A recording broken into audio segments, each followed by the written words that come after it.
खुलुमबाय लोगोफोर गिबियावनो नोंथांमोनखौ गासैखौबो आंनि गोदान भिडिअ बरायनाय बावहरनाय थाबाय। कर्टआव हौवा हिन्जाव सानैनि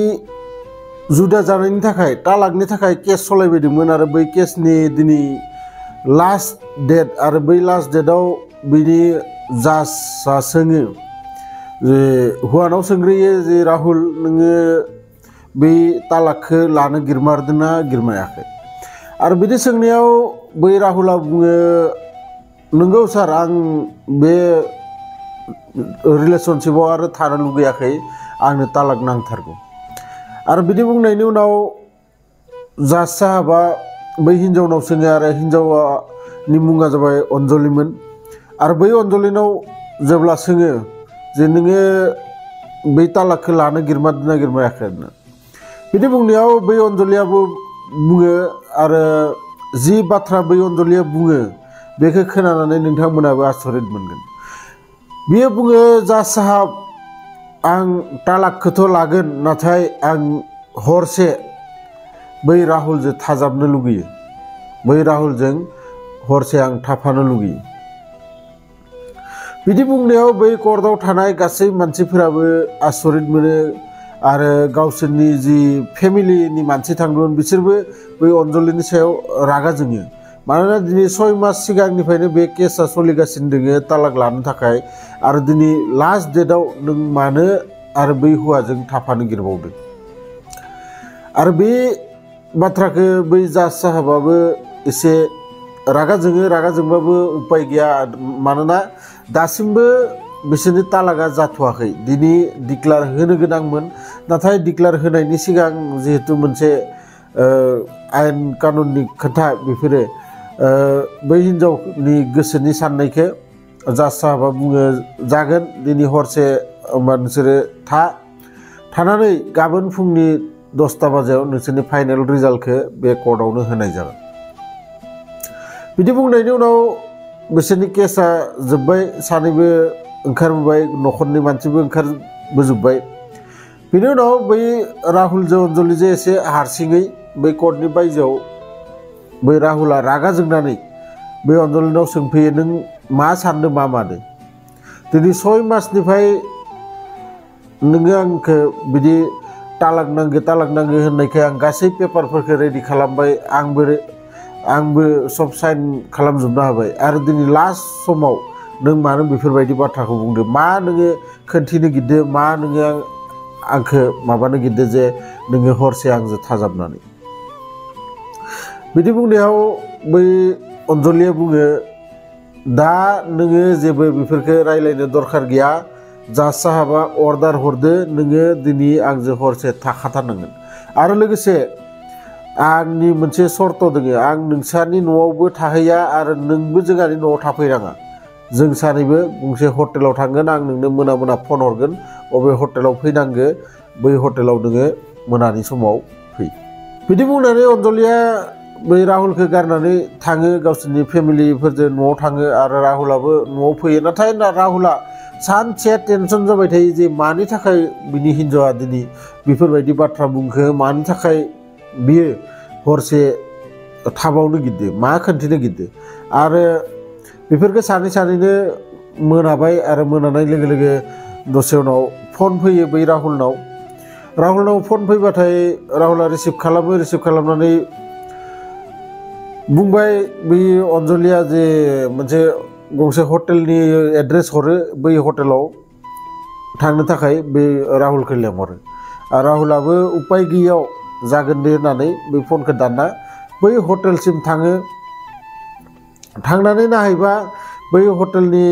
मालिकआ साबिखौ हरो उमुक रुमाव थां होननानै, नाथाय बै रुमाव बै अन्जलिया गैथ'वामोन आरो राहुला थांनानै बै रुमाव जनानै सिन्था खालामबाय थायो मा खालामगोन मा मागोन होननानै। बिनि उनाव दसे उनाव बै अन्जलिया फैयो, अन्जलिया फैनानै एखालि अन्जलिया खैना गोदान रखम गानै जोमै खोब देलायनानै बै रुमाव हाबफैयो आरो हाबफैनायाव बै राहुला होख्रावनानै एसे रागा जोंनानै बै अन्जलिखौ बुङो नों जाबायदि सानदो बेबायदि आं जेबो नोंखौ खालामा, नोंनि मोदोमखौबो आङो दांनो थाखाय आंहा गोसो गैया होननानै। बिदि बुंनायाव बे अनजलिया मिनिनानै बुङो आं नों मानो बेफोरबायदि सानदों आंबो नोंजों बै मोदोम दांजानो बा नोंजों उन्दुनानै बेयाव आङो सेक्स खालामनो थाखाय नोंजों फैयाखै नों मानो बेफोरबायदि गोरोन्थिखौ सानदों आं दिनै गोबां बाथ्रा नोंजों रायज्लायनो दोङो आरो बैनि थाखायसो आङो नोंजों हरसे थाफागोन होननानै आङो बुंदों नों दिनै गोसोआव दंना गैया जोङो हाबा जाजेननायाव बै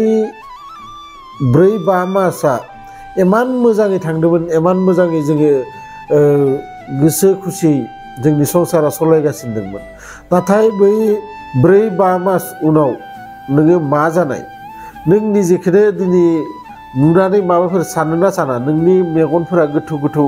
हाबलांदो नोंनि देहाया आवगायनि रखम नंलिया नोंनि जि मोखांनि जि लाइट बेबो नोंना बोराय मानसि रखम जालांदो नोङो एक्चुअलि मा जादों नों मानो आंखौ बेफोरबायदि तालाक होनो गिदोंमोन बेफोरबायदि सोंनायाव बे राहुला बुङो जे जेबो जायाखै बेफोरो आंनि खोथा दा नों मानि थाखाय हरसे दिनै आंजों थाफानो होनदो बेखौ खोन्थाग्रो बिनि उनाव गाबोन 10टा बाजियावथ' जोंनि रिजाल्टआ मोनखागोनानो नों जेबो सिन्था खालामनाङा बेफोरबायदि बुंनायाव बे अनजलिया बुङो नङा नङा आं नोंजों दाबो तालाक लाथ'वाखै आरो दासिमबो आं नोंनि हिन्जावानो जानानै दोङो जेब्लासिम आदालतआ बै तालाकनि फाइनेल रिजाल्टखौ होआ गतिके नोङो आंनि सोंनायनि फिननायखौ होथारनांगोन आरो नोङो दिनै आंखौ निजेनि हिन्जाव बायदिनो गासै बाथ्राफोरखौ खिन्थाना लानांगोन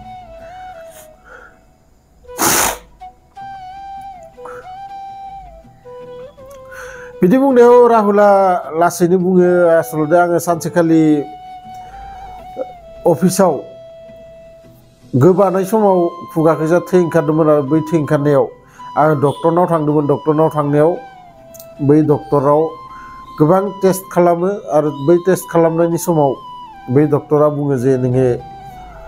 ब्लाड केन्सार जादों होननानै आरो बै ब्लाड केन्सार जादों होननायखायनो आइखालिनिफ्रायनो आङो बारा गोसोफोरखौ मोजां मोना थिग मोना आरो लोगोसे डक्टरा बुंदो जे नोङो आरो बारा गोबाव थांना थानो हानाय नङा आरो बिनि थाखायनो आङो नोंखौ तालाक होनो गिदों मानोना नोङो आंजों थाफाबाथाय साननैसो उनाव गुफुर ड्रेस गाननानै नोङो बिधवा बायदि थानांगोन नाथाय दानो तालाक जानानै थांबा नोङो देनां हाबा जानानै गुबुनजों मोजां संसार जालांनो हागोन आरो बिनि थाखायसो आङो नोंखौ तालाकखौ होदो आरो बिनि थाखायनो आंनि देहा मोदोमफोराबो बेफोरबायदि जालांबाय दोङो बै ब्लाड केन्सारा जेबो माने सिकित्सा गैया बेखौ रावबो फाहामनो हाया आरो बेफोरखौ साननानैनो आं नोंखौ तालाक होदो बिनि थाखाय नोङो रंजा खुसि बे तालाकखौ लानानै नोङो गुबुन हौवा सासेजों मोजाङै संसार जालांनो हागोन आङो साननै उनाव थैलांगोन बिनि उनाव नोंखौ रावबो नायफिननाय नङा बेफोरबायदि बाथ्राफोरखौ खोनानानै सानैबो माने गोबालायनानै सानैबो गाबो आरो गाबनानै अखानायै बिदिनो बिसोर रायज्लाय सोरांलायो आरो अखानायै बिथांमोना थिग 10टा बाजियाव बै कर्टआव थांफिनो कर्टआव थांफिननायाव बै जाज साहाबा एगेइन बिसोरखौ बै कुवेसनखौनो सोङो राहुलनाव सोंग्रोयो जे राहुल मा डिसिसना नोंसोरो तालाकखौ लामारगोन ना लामारा बिदि सोंनायाव बे राहुला बुङो आं तालाकखौ लाथारगोन सार आंनिफ्राय जेबो सेन्स गैया आं बै तालाकखौ होथारगोनानो आरो बिदि बुंनायाव जाज साहाबा सानबाय जे बै अनजलिनावबो मा सोंनो बिनाबोथ' बिदिनो जागोन आं सानदोंमोन हरसे बिसोरो थाजाबनानै बिसोरो सोलायलायगोन खोमा होननानै नाथाय जाज साहाबा थेवबो सोंनो बायथ' आरो अनजलिनाव सोङो जे नोङो मा डिसिसन लादो आरो बिदि बुंनायाव बै अनजलिया बुङो जे सार आंनो तालाक नाङा आरो बिदि बुंनाय लोगो लोगो गावसानि जि न'खरनि मानसि गावसानि जि खाथि खालानि मानसिफोरा बैसोरजों फैफादोंमोन बिसोरो गासिबो रागा जोंजोबो आरो लोगोसे आसरित मोनो मानि थाखाय दिनै 6 मासनिफ्राय तालाक होननानै बिसोरो सानैबो एमान नांलाय खमलाय एमान माने जुदा जानो थाखाय कर्टनि माने सक्कर लगायगासिनो दङ थांलाय फैलाय नाथाय दिनै फाइनाल टाइमाव बे अनजलिया मानो बेफोरबायदि बुंखो आरो जाज साहाबाबो आसरित मोनबाय मोननानै सोंबाय मानि थाखाय आरो बिदि सोंनायाव बै अनजलिया गासै बाथ्राखौ खोन्थायो जे बियो साननैसो उनाव थैलांगोन आरो बै समाव आं बेखौ दुखु होनानै बिनि जिङाव जि समाव हिन्जावनि दरखार बै समाव आङो बेखौ गारनानै जेब्लाबो थांनो हाया आङो बिजोंनो थाफागोन आंनो तालाकनि दरखार गैया आरो बै जासाबो खोब गोजोननाय मोनो मानोना जेसेबां नांलाय खमलायानो जाथों जेसेबां गेदेर केसानो जाथों रावबो मानसिया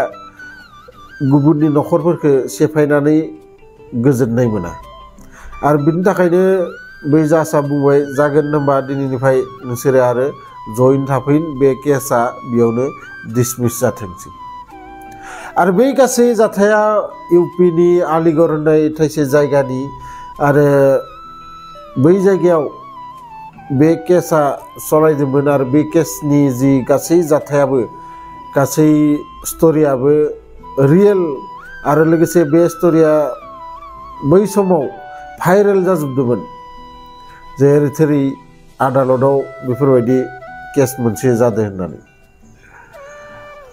उनाव बिसोरो बिदिनो 6-7 माससे थायो जयै आरो 6-7 मास उनाव बै राहुला गावनि बेरामा बारा जानायनि उनाव बै राहुला सानसे जिउ गोमालाङो आरो दाबो बै अनजलिया बै न'आवनो दङ आरो बियो बै राहुलखौनो दाबो सिबिबाय थायो जायखिजाया भिडिअखौ मोजां मोनोबाथाय लाइक शेयार कमेन्ट्स खालाम आरो लोगोसे जायफोरा गोदानै आंनि चेनेलाव फैदो चेनेलखौ साबस्क्राइब खालामना लाबानो जाबाय मानोना आं बेफोरबायदि भिडिअ नोंथांमोननि थाखाय लाबोगासिनो थायो लोगो मोनगोन बिदिनो मोनसे इन्टारेस्टिं भिडिअ लानानै नेक्स्ट भिडिअआव गोजोन्थों।